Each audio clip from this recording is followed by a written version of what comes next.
Plastic recycling, I mean, does it even work? Everybody talks and then nothing happens. Mother Nature's been paying the bill. It's very different digging around in bins than hanging around in boardrooms. Be a human being, not a human doing. Waste is a massive problem. So what is the solution? 90% of what goes on a truck right now doesn't have to go on a truck. Who wins from this? It's the chemical companies only. The separation is actually the unlock for everything. This is the single biggest risk to Bali. Okay, so Tobias Wilson, you're the founder of Shiva Industries, and we're going to get into waste and waste management in Bali. What's happening, what's going wrong, what's going right, a lot of changes currently.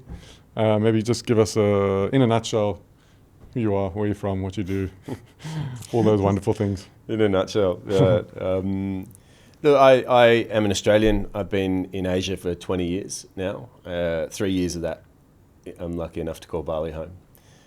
I founded Shiva Industries here a few years ago, which I'm sure we're going to get into. But previously, my stint was in Singapore, and I was in advertising and marketing, consultancy, and all of that sort of jazz. So it's very different digging around in bins than hanging around in boardrooms. But a lot of stories like that. It's got like the Singapore, UK, Europe, American burnout, and then come to Bali, find yourself. And that's exactly what you did, yeah? I'd love to say that I'm unique, but I'm not. I'm the same story. That's exactly what happened. That's exactly what happened. I was cooked by the end of Singapore, and I'd had 2 exits there, and it worked really hard. Worked really hard for everything, and had an amazing time. Got to work with some fantastic people and great memories. I met my wife there. My 3 kids were born there. I'm super grateful for our time in Singapore, but it took it out of both of us, to be honest. And so when we came to Bali, we initially came for a year, and let's go for something different. Let's hang out. We didn't have, didn't have full-time jobs. We were both consulting at that point. So it was cool just to sort of be a human being, not a human doing. For once, it was a real step change, and it took me quite a long time to adjust to, actually. I'm sure. I haven't quite gotten there, but I appreciate that. Well, obviously, I'm clearly not there anymore. So, but yeah, I think it allowed me to actually be me, to become me, maybe. In that quiet, in that stillness, I was. Present for the first time, arguably in my adult life, and it allowed me to really tune into what really mattered to me, not the ladder that I had to climb and the next job that I had to get and the next thing that I needed to buy or whatever. It was what is actually meaningful to me as a person, as a human, what's meaningful to me and my family. And then looking more broadly, like what's meaningful to the planet, right? So there's a little bit of ikigai in there, I think. But yeah, look, it really allowed me to just go, okay, what do I want to be doing? Who do I want to be? And lean into that, and that's where we've landed with Shiva. So what was that? I mean, explain what was that pinnacle moment and the serendipity, or what was that little thing that got you doing what you're doing now? There wasn't a little thing, when I left corporate and just jumped into the consulting ring like most, I think, looking for that flexibility and get some of my time affluence back and all of that. That was the start, because I was able to breathe a little bit more and be a bit more on my own schedule and all of that. But even before we came to Bali, I'd signed up to do river cleanups with Sungai Watch, and I knew before we'd come to Bali that, having grown up in the country, we never had a waste problem, and I've never been afraid of hard work or rough work. So I knew that that's where I wanted to give my time to, if I had spare time or when I had spare time. And I'd already signed up to those beach cleanups before we'd come to Bali. I only remembered that recently. So yeah, I'd locked onto waste before we got here, and then obviously started to action it when we did get here. And that was, yes, through the awesome stuff that the Sungai Watch guys do, but even just with my kids, just grab a bag and go down the beach. trying to show them the way, but also, you know, just make it a bit more inclusive as a family thing. It wasn't just a solo mission. Like an activity. Yeah. And beach cleanups, I think, that's one of the things that I want to touch on. We can do that a bit later. Yeah. But let's talk about Bali, really, and Indonesia and Southeast Asia, really. I mean, waste is a massive problem. And there's some interesting topics and changes to the environment and to legislation, etc., that's happening. Why don't you just run through us what's going down? Such a big topic, you know, like, look, broadly speaking, we are formalising our waste sector. So it obviously wasn't formalised before this. No, look, it largely informal. And, you know, like, yes, we had some dumps, some open dumps, that were, you know, weren't managed as they should have been. Is this a Bali problem, or is this a... No, this is a developing world problem. Okay. Yeah. And I think, you know, arguably, maybe Singapore is the only one who, you know, who doesn't have a trash problem, but it's a tiny island with loads of money. So, you know, it doesn't really... They do a waste to energy kind of program thing, right? Yeah, they do, but they burn everything, right? And they still only produce 1 or 2% of their power. Really? So, you know... So it's all tanked in through the Straits of Hormuz or whatever. Yeah, Okay. Exactly. So, look, but Singapore are a great example. But you need a largely compliant population. You need them all in one central place. And you need that to be logistically simple. It's all of these things, right? And you need loads of money to buy really big, expensive machinery, and they're very used to importing things, and so managing imported machinery and stuff like that as well. They had it pretty easy, to be honest. They've done the right things in the right way, and that's very Singapore. But I don't think it's a good example for the rest of the region. Okay, so it doesn't translate. So what is the solution then? Or just go into a little bit about like where we are now. Like how bad is the problem? What's happened to date? And because I'm just looking at some of these stats. So 1.2 million tons of waste per year, 3,000 or 3,500 tons daily. And organic waste is 60 to 68% of that. And waste in general up 30% from 2000 to 2024. And Bali's main dump is at capacity, and it's more or less closed. Yeah. Yep. So, I mean, this is like a perfect storm for a disaster. Yeah, and look, I think once again, this isn't a Bali problem or an Indonesia problem or a Southeast Asia problem. I mean, you know, Australia is still finding big holes from X mines to go and dump more stuff in, right? So just take the target off everybody's back. But yeah, look, our landfill, the centralised waste management system in its sort of semi-modern capacity, it dates back to UK in the 1700s, right? So it's wildly outdated. And you imagine how much our waste flow has changed since then. Sure. So yeah, look, but then getting waste from near me to away from me goes back to millennia. Right? So we're using a super outdated system, and we're doing it poorly in a lot of the developing world, okay, including Bali. So where we're at is Mother Nature needs to take up the slack. And we passed the point where Mother Nature was able to take up the slack a couple of billion people ago. So it's this perfect storm, like you said, of really outdated systems, complete catastrophic disaster for nature, and populations growing, surging, and congregating in places like Bali and Badung and Denpasar and stuff like that. So it is the perfect storm, the house of cards, and the house has started to fall down. I wrote a report earlier in the year to make a case for decentralised waste management. Okay, and so this is the example that I give all the time. If you think of a desa, right, or Banjar, let's say, and I'll use round numbers to make it easy, they produce 100 kilos of waste per day. Okay, like you said, 60 to 70% of that is organics. Now, maybe 15 to 20% of that is recyclables. Okay, so then you've got a circa 10% left of residues. Right?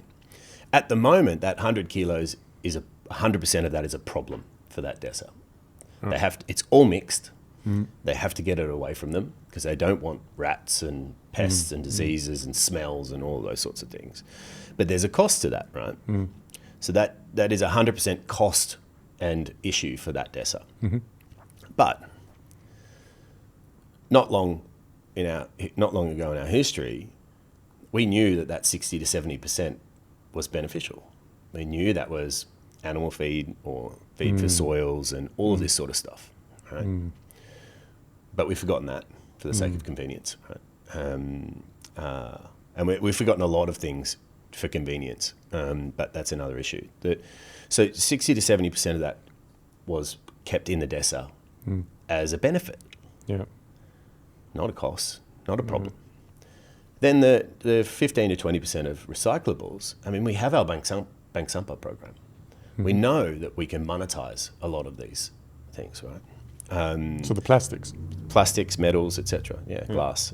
So how do you how does that work? Just briefly. So the Bank Sampah system is at the Banjar level, and where residents and the collectives can bring their recyclables, weigh it, and get money back for those recyclables, and then the Banjar can go and run it through off-takers, etc. But once again, if it's mixed, it's worthless. Yeah. And then the residues. Now, the residues are the nasty guys, right? Like the condoms, nappies, needles, batteries, right? All the horrible stuff. And those are residues. There's no way to recycle those, or there's very limited ways to recycle those. I know people are going to go, you can recycle batteries and do all this. You can, right? But for the sake of the argument, residues are pretty much end of life, need terminating sort of things, right? So 90% of what goes on a truck right now doesn't have to go on a truck. So that means we need 90% less landfills, 90% less Sampah trucks, 90% less costs and logistics that being put on the Banjar. So the Banjar can have healthier animals, healthier soils, healthier humans maybe. They can retain all of those costs, but not have to buy more fertilizers or composts or whatever. Animal feed, exactly, and get the money for. But that's the ultimate shift that we need to go to is to move to decentralized waste management. So organics as at source or as near to source as possible, because organic waste when it breaks down is incredibly acidic.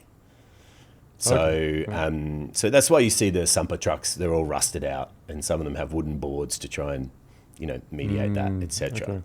It's incredibly acidic. So our machinery actually, if we didn't build it out of marine grade stainless steel, would rust to the ground very quickly. So it's incredibly acidic, but also what that means is it's called leachates, right? So those leachates are incredibly acidic. So if you think of a mound of trash or a landfill with all of those condoms, needles, batteries, horrible things, water bottles, all of the other stuff with inks and chemicals and all that sort of crap. The leachates, effectively, they're so acidic, they strip through all of those things. So, and that actually ends up in our groundwater. And in Bali, I don't see too many gutter systems. We rely heavily on our groundwater, but that's what's going into it. And then that ends up in rivers, and that ends up in oceans and stuff. So in short, where we are is we're relying on a centralized system that is completely outdated and not working. And what we need to move towards, and globally, don't get me wrong, this is a Bali thing or an Indonesia thing only, is to more decentralized waste management. It's the only way to deal with our contemporary waste flows the way that they stand today. So those recent changes is actually a good play in and of itself. It's starting to, at least in my case, I'm so much more mindful about my waste. I separate now, I sort. But then there's a gap on, my plastics is there, those disappear. Then I have an organic waste problem. And I still haven't figured that out. And I think in our modern world, I think we're better off here because most of us have some garden or some space. Do you know what I mean? We're a bit closer to a degree, but just thinking of like all the apartment living now, and this is even taking out businesses, because businesses I'm sure can, but like just on a residential level. So what do you do if you don't have those things? Like, what is the answer here? There's plenty of options, okay? At a very basic level, you can have an in-vessel composter, which is just simply a bucket. If you've seen our Dari Bali Untuk Bali program that we've been doing, we've donated, I think, over 1,000 of these now to the community. It's a simple bucket system with an area for drainage, and you can get that compost tea, we call it, for the garden, which is great. It's like a little liquid fertiliser. And then your organics will break down over a certain period of time, depending on the system, and you can put that anywhere, okay? It's safe and stable. It doesn't smell. It doesn't attract any sort of pests or rodents or whatever. And it's a closed system. That's very basic. And that can take the volume of like household waste, or? Yep, absolutely. Yep. And they're on Tokopedia. I mean, they're cheap. Right? Okay, so what is it, like this big? Yeah, like it's depending on the household, right? So it's like a 20 litre bucket. Yeah. And they go up. Right? So depending on how much waste you need to process and how efficient the system is, because you've got to think of that compounding waste over time. So it's not just how much you produce over a week. You've got to think about how much you produce over a 4 or 6 week period. And there's maybe a bit more technical and probably more at commercial level. You know, black soldier fly larvae has become incredibly popular. It's pretty easy to roll out. It's a key recommendation for us when we're looking at sort of village waste management. Because the maggots produce a frass, so like a fertiliser, but also you produce the maggots, you get to harvest those, right? So you get the protein from them, so which is, it's like crack for ducks or chickens or stuff like that. So vermicomposting, you know, like very cool. And even when I was in Singapore, that was going to be our next purchase before we decided to move, because I just started doing quite a bit of gardening, being on gardening leave. I mean, they're super slick now, those setups. A lot more hardy, a lot more pretty. So apartment living, super easy to have that. So, or you need to go to more mechanized solutions like what Shiva makes. And especially with apartment living, I just noticed a company in Australia has worked with a developer to build a 3-chute system in the apartment. So you have your organic chute, and then you have your inorganics, and you have your residues. So recyclables and residues. I mean, that would be my dream. Every new apartment complex had at least 2 chutes, organics and inorganics, but ideally the 3. Because you want the nasties away with the nasties, okay? And they can go and be incinerated at super high temperature and be gone, right? With the right filtration systems and stuff like that. I need to, be clear. Not just burn them in the backyard in a drum. That's another topic I want to get into. Don't worry, I know we're getting there. And then the organics go to the basement, and then they can be loaded into a machine, which turns into fertiliser, which can be used on the grounds of the apartment. And we're talking to a couple of buildings in Jakarta about this. But in the short term, they won't have that chute. It's not something you can sort of put in easily. So it's a bucket system. Every household gets a bucket, and every 1 or 2 days, depending on the property, you swap out for a clean bucket. So then the waste just goes onto the grounds, or it depends. And at scale, I mean, is that what will happen? Too much fertilizer? Like, is it too much? I don't think you can have too much fertilizer ever. Yeah, really. I don't know. Our soils globally are incredibly ill. So overfarmed and yeah. So we're losing topsoil at a really rapid rate, and soil health, and I think largely from commercial extract. And I grew up on a farm, right? So commercial, extractive, chemical based fertilizer. I think America has like 40 seasons left of viability left on their soil. 60% of Bali soils are now inarable for rice. It's a season over season over season. Too many, and the thing is, right? Who wins from this? It's the chemical companies only. The farmers have to keep putting in more. The government has to keep putting in more to subsidise these chemicals, right? Because the soil is flogged. There's nothing in it. We've killed everything.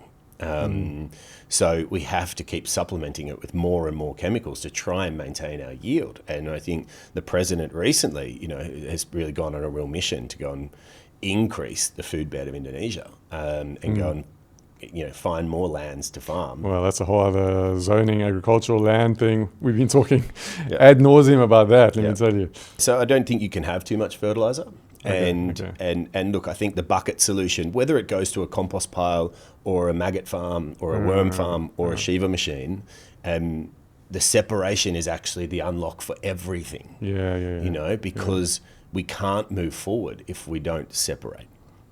Because think about it this way, Gwen. Like, you're cooking dinner for your family, right? You prep a beautiful bit of fish. Maybe you've got some chicken there as well, veggies. You're doing some fruit for dessert and stuff. You prep all of that. You're just about to eat it. It's in great condition. It's beautiful, right?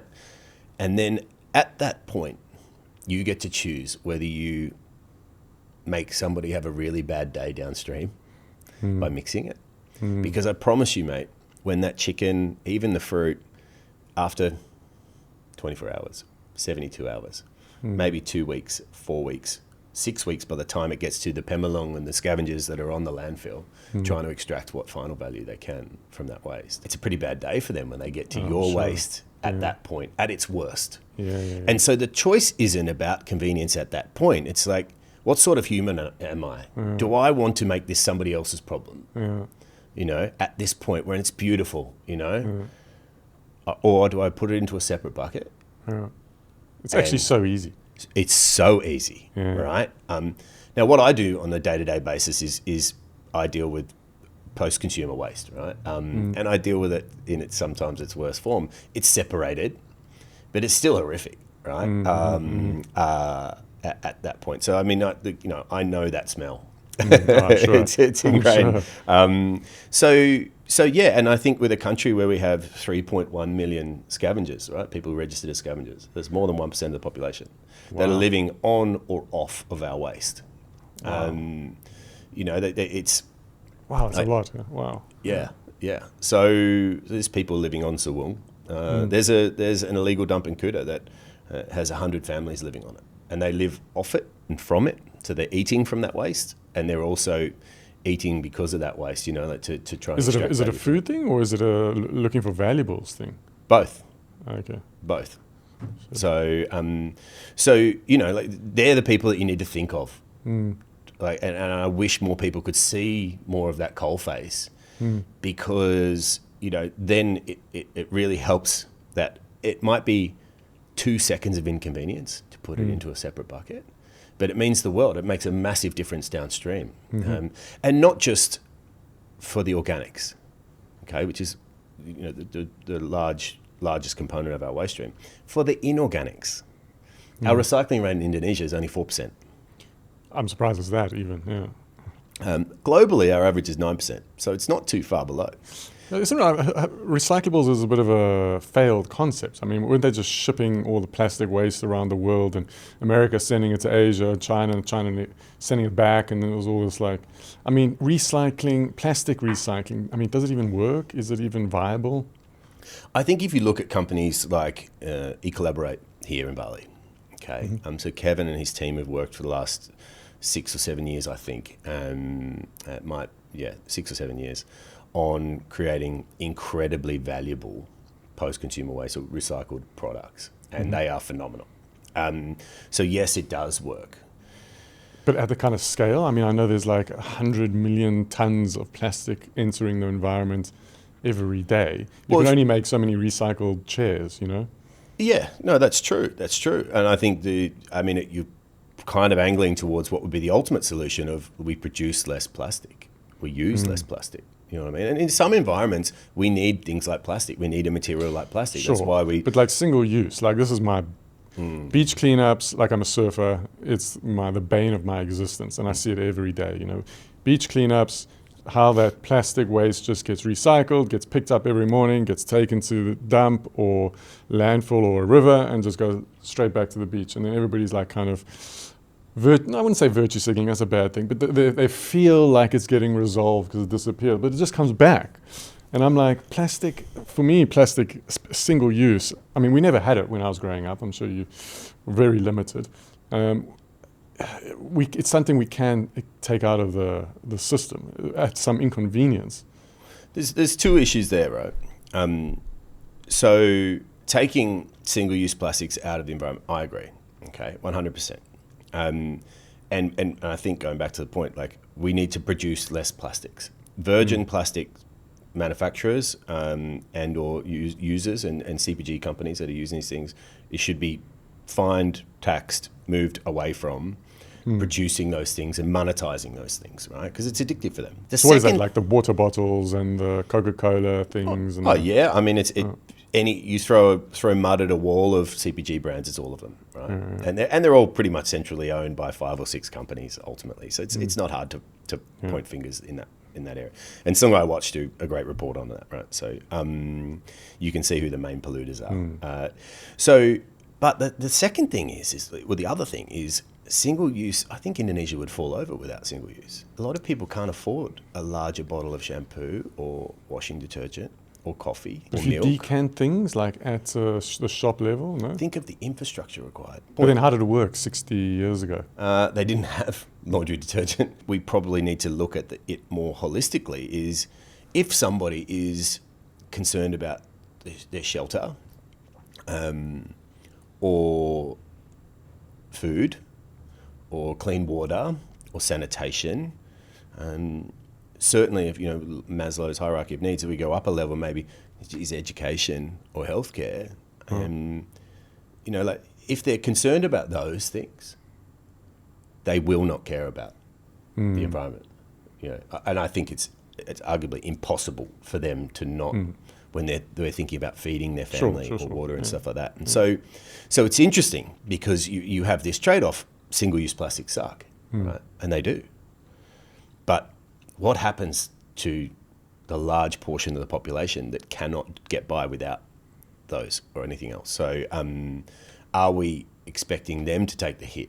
Or what systems do we need to build in place to support them better and increase their quality of life and decrease their dependence on single-use plastics? So you think it's more of an economic, getting more people out of poverty and into where they can afford those kinds of solutions? 100%. Yeah. Like at least have some headspace available to think outside of their 1 meter square that they're trying to work on. So you think even like for me, the lowest hanging fruit would be small water bottles. That, like, in my opinion, those should be banned. There's no reason. The little cups. Well, the little cups. Those for me are the bane of my existence. Because I see them all the time surfing. So, I mean, surely we can do a little bit to move into that direction. But then I just hear the lobbyists start getting involved, and then everybody talks, and then nothing happens. NATO, right? I think Benny from Bule Sampa talks about it like no action, talk only. Globally, I think we're guilty. We're guilty of that. But so let me tie it back to organics for a second. So that 4% that I talked about earlier. So 96% of the plastic that we use, therefore, goes back into the environment in some way, shape, or another. Right? And that was one of those signals very early on for me when I started doing the cleanups. Like you, I'm on the beach. This is rough. And I clean it up, and then the next day it's the same. Why is there so much in plastic in the environment? So we go upstream, and we can't recycle it effectively because the unit economics of a recycling plant fail drastically, and we've seen this not just in Asia but in Europe, etc. recently, when the contamination exists, because it's not just about getting a bit of plastic or a material, shredding it up so it can break down those fibers and then remolding it or recasting it into something else. We have to go and decontaminate it. And that requires clean it in effect. Yeah. Absolutely. And clean it from potential infectious wastes and all the nasties, right? We're not giving it a brush off from some dust, right? So when we say clean, we have to chemically clean. Or steam or something like that. Yeah. So it costs money, time, people, resources, etc. So the unit economics of recycling, when you said, does recycling work and is it failing? I think it fails if the upstream if it's not sorted, if we don't separate waste. It fails dramatically. And we've seen that, like I'm sadly friends with people who've had recycling-based businesses here that haven't been able to make it through, largely because of that. In fact, all of them 100% because of that. The economics of that, of disinfecting the plastics, yeah. Yeah, and so it's about the feedstock, like if you put, like eCollaborate, they have worked on their own system of using single-use plastic and the triple layer stuff and all of the horrible things, the horrible low-end plastics that nobody can do anything with, the plastic bags and blah, blah, blah, and turning those into really cool materials that are super hard-wearing and all of those sorts of good things. But in general, most of the recycled furniture or whatever that you see, pots and etc., that requires a good quality feedstock. And that doesn't come from the environment, and it certainly doesn't come from contaminated waste. It's got to be HDPE and PETs and all like the valuable plastics, but they've got to be really clean, sorted, etc., etc.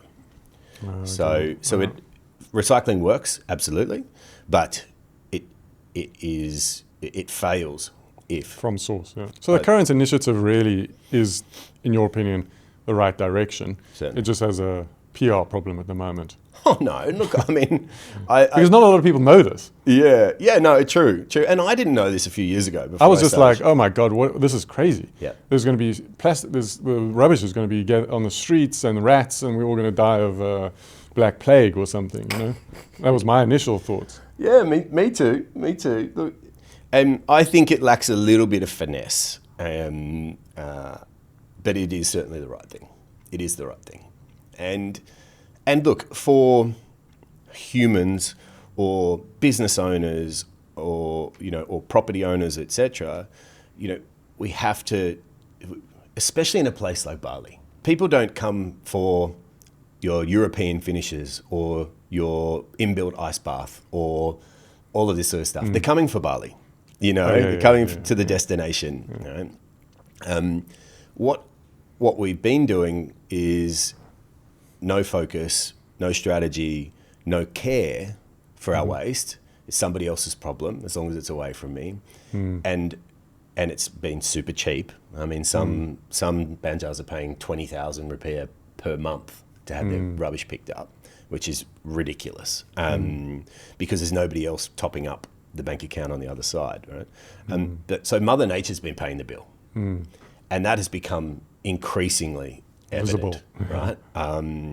So what we need to understand is that if we want people to keep coming to this destination, either to stay at our villa or our hotel or come to our restaurant or whatever, our resort, we have to protect the destination itself.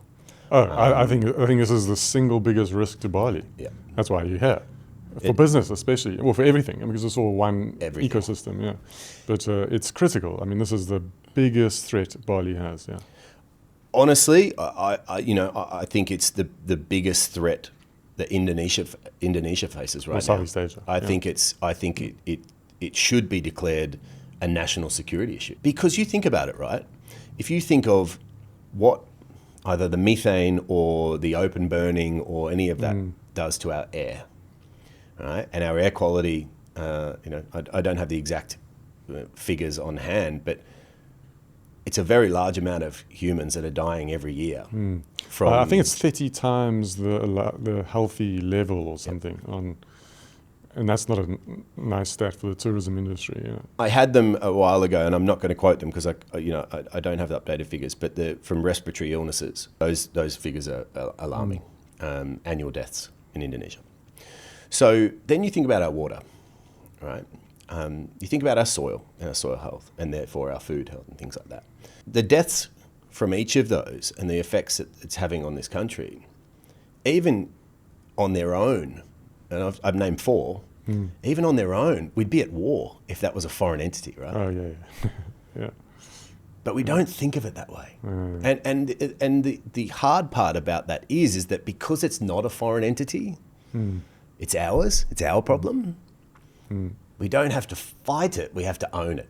And that's a huge psychological shift. And I've seen it the last few years, obviously meeting with business owners and communities and doing all the things that we've done. And that, I see that resistance in people. You know, we go, I'm a hotel owner. Yeah, but your machine costs this much. Okay, yeah, it does. But I pay this much to the sumper truck, and it's the same solution. Yeah, it disappears. A psychological barrier between doing the right thing, doing the wrong thing. That's not binary like that. It's like, well, hang on, but I'm yearning for the old days where it was super simple and it was solved, right? Out of sight, out of mind. Yeah, and that's part of, you know, what I've seen globally around systems formalising, going from informal to formal.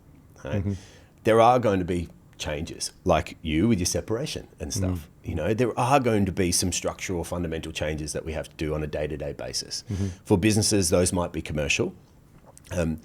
But overall, if we had a crystal ball and we could go, this is what happens if I don't in 20 years, and this is what happens if I do in 20 years. I can guarantee you we would always choose the do path. But, you know, it's not always like that, and we don't have, you know, the 2020 future vision or anything like that. Well, you can kind of figure it out from the past 20 years and where we're going, trajectory. And it's speeding up, right? Yeah, it's speeding up. We're yeah. producing more waste. So, you know, growing middle class, more affluence, more plastic, cheaper. Yeah. So it's would going in one direction. Yeah. It is. And that would, look, honestly, I think that would make a big difference in the recycling world if virgin plastics were taxed so they were more expensive than recycled materials. And I think if you look at what Marcos is doing, who was... What's it called? A sin tax. It's like the tax they put on cigarettes and alcohol and all those kinds of things. Yeah, it's because it's technically a greater sin. Don't you think it's fucking wild that we know how toxic alcohol and cigarettes are, but they're still, like, we can still buy them? I find that wild. Well, but that's another topic. Yeah, I think the same thing about vapes, but yeah, that's... True.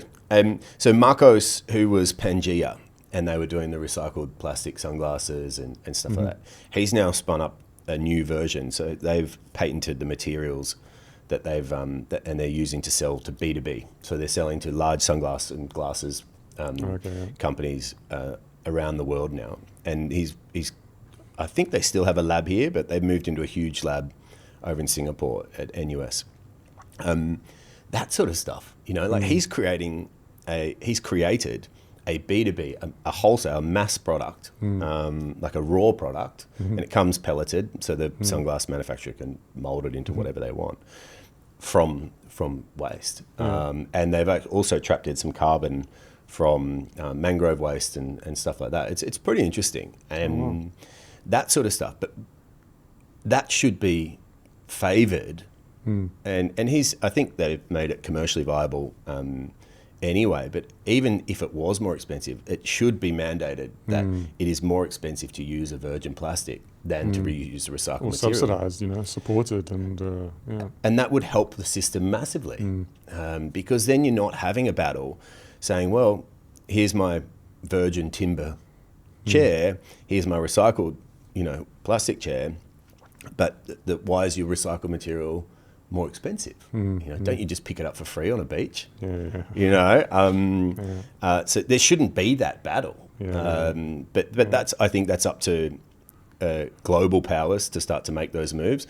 And like you said, up against incredible headwinds from lobbyists and the powers that be around fossil fuels. I mean, plastics, fossil fuels, and the biggest lobbyist in the group, you know, in the world, really. So you're up against it, I'm afraid, but... yeah, and fossil fuels is everything, right? It's the medication, you know, it's plastics, it's cars, Exactly. Okay, I'm just a bit conscious of time, but in closing, I mean, what should small businesses and people and, you know, give us a little bit of insight on how we can manage this transitional period? I think really understanding your waste, you know, and therefore labelling it correctly. As in physical labels? No, well, just having or a like mental understanding that, because, and it will help with separation, right? Yeah. So a lot of what, say, villas would produce is majority garden waste. Because when you think about it, when people come on a holiday, how much cooking are they really doing in the villa? You know, how much food prep are they really doing? So, you know, and if they are eating in the villa, which might be rare, it's probably Gojek or something like that. So really thinking about categorizing what your waste is, and then understanding what you can do from there. Mm-hmm. So is it garden waste? Is it food waste? Is it inorganics and recyclables, etc.? Mm-hmm. Well, the residues, right? Mm-hmm. And look, getting the bins for those different waste segments and keeping them separated, because if they're separated, then they have an ability downstream to be properly handled and processed.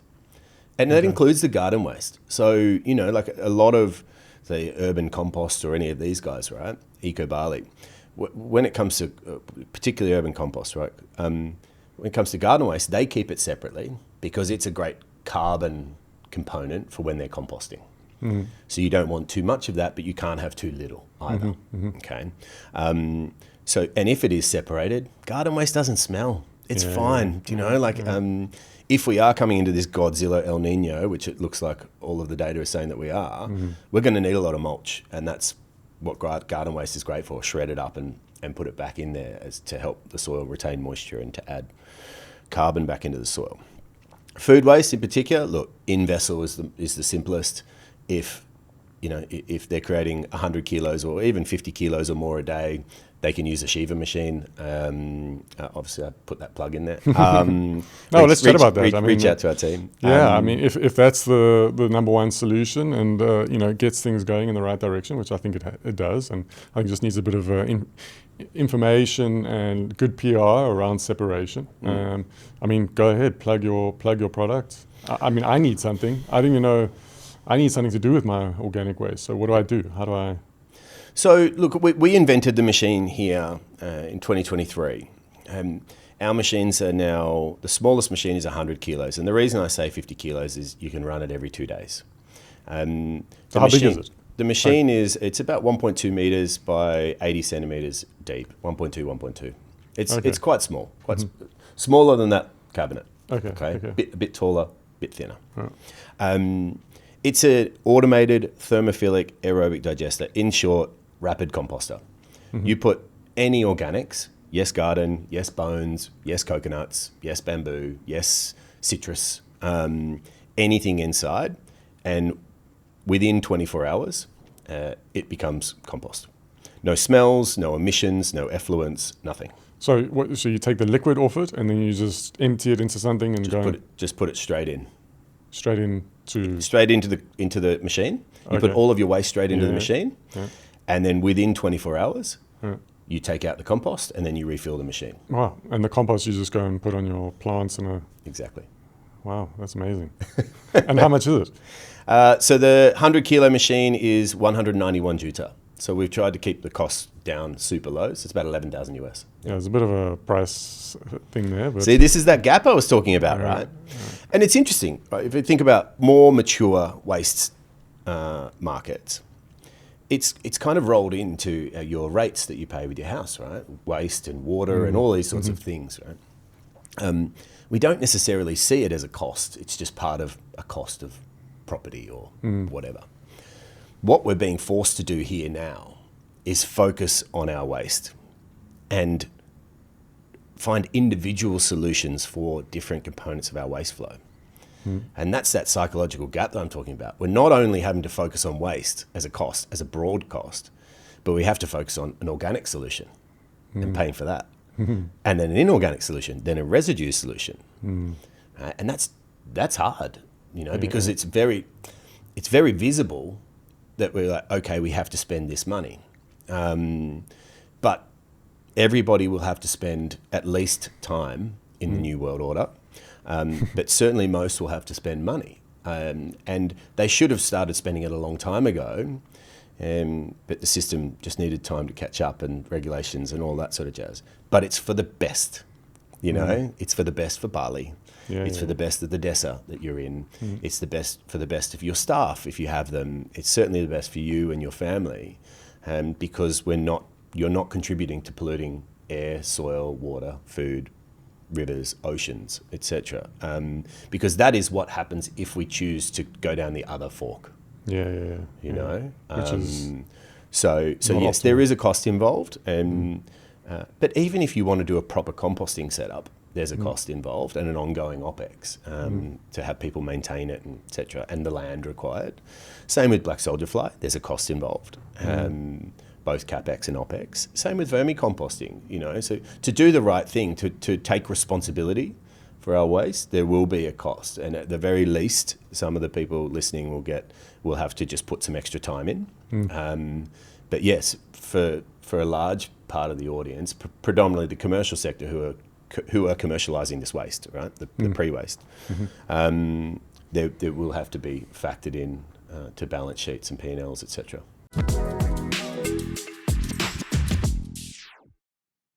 Okay, rapid fire questions, 60 seconds, yes or no only, or you can pass, yeah? Do people complain about Bali more than they actually help Bali? Yes. Can waste be a profitable business? Yes. Would Shiva exist if you had stayed in Singapore? No. Do tourists underestimate their impact on the island? Yes. Should waste be treated like a resource instead of a problem? Yes. Do great businesses start with a lot of frustration?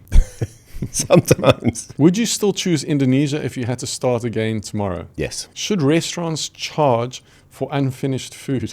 Yes. As long as it's good food, Is food waste a bigger problem than plastic waste? Yes. Do people underestimate the cost of convenience? Yes. Would you rather solve a real problem than become rich? Yes. Have you ever doubted your entire business model? Yes.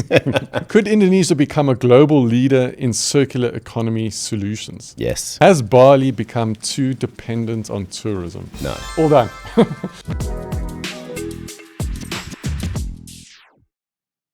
Tobias, thank you. I appreciate your time. Thank you very much. Why don't you just plug your links or website or socials, and we'll put them up also. Yep, on definitely. Yeah. ShivaIndustries.tech or ShivaIndustries.id on Insta. Give us a follow and come and say hello. Cool. Thanks, guys.